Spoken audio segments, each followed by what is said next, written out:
ಎಲ್ಲರಿಗೂ ನಮಸ್ಕಾರ. ಇವತ್ತೇನು ಸಿದ್ದರಾಮಯ್ಯ ಮತ್ತು ಡಿ ಕೆ ಶಿವಕುಮಾರ್ ನೇತೃತ್ವದ ಸರ್ಕಾರದಲ್ಲಿ ಗ್ಯಾರಂಟಿ ಅನುಷ್ಠಾನ ಸಮಿತಿಯ ಅಧ್ಯಕ್ಷನಾಗಿ ಆಯ್ಕೆಯಾಗಿದ್ದೀನಿ.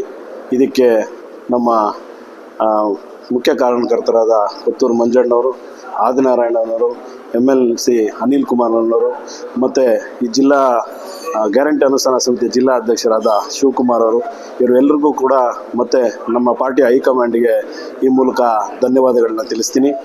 ಈಗೇನು ಗ್ಯಾರಂಟಿ ಅನುಷ್ಠಾನ ಸಮಿತಿಯ ಅಧ್ಯಕ್ಷನಾಗಿದ್ದೀನಿ, ಈ ಪದವಿಯಲ್ಲಿ ಏನು ಬೆನಿಫಿಷರೀಸ್ ಇದ್ದಾರೆ, ಫಲಾನುಭವಿಗಳಿದ್ದಾರೆ, ಅವರು ಎಲ್ರಿಗೂ ಕೂಡ ತೊಂದರೆ ಇದ್ದಲ್ಲಿ ಅದನ್ನು ನಿವಾರಿಸ್ತೀನಿ ಮತ್ತು ಈ ಪದವಿಗೆ ತಕ್ಕ ನ್ಯಾಯವನ್ನು ಕೊಡಿಸ್ತೀನಿ. ಈಗೇನು 58,712 ಫಲಾನುಭವಿಗಳೀಗ ಗೃಹಲಕ್ಷ್ಮಿನ ಪಡಿತಾ ಇದ್ದಾರೆ.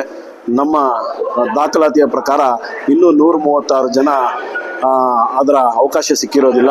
ಆ 136 ಜನನೂ ಕೂಡ ಈ ಇದನ್ನು ಫಲಾನುಭವಿ ಆಗೋ ನಿಟ್ಟಿನಲ್ಲಿ ನಾನು ಏನು ಅದಕ್ಕೆ ಸಂಬಂಧಪಟ್ಟ ಅಧಿಕಾರಿಗಳಿದ್ದಾರೆ ಮತ್ತು ನಮ್ಮ ಕಮಿಟಿ ಏನು ಮಿಕ್ಕಿದ 14 ಜನ ಇದ್ದಾರೆ, ಅವ್ರನ್ನೆಲ್ಲರನ್ನು ಒಳಗೊಂಡು ಉತ್ತಮ ಕಾರ್ಯ ನಿರ್ವಹಿಸೋದಲ್ಲಿ ನನ್ನ ಶ್ರಮ ವಹಿಸ್ತೀನಿ.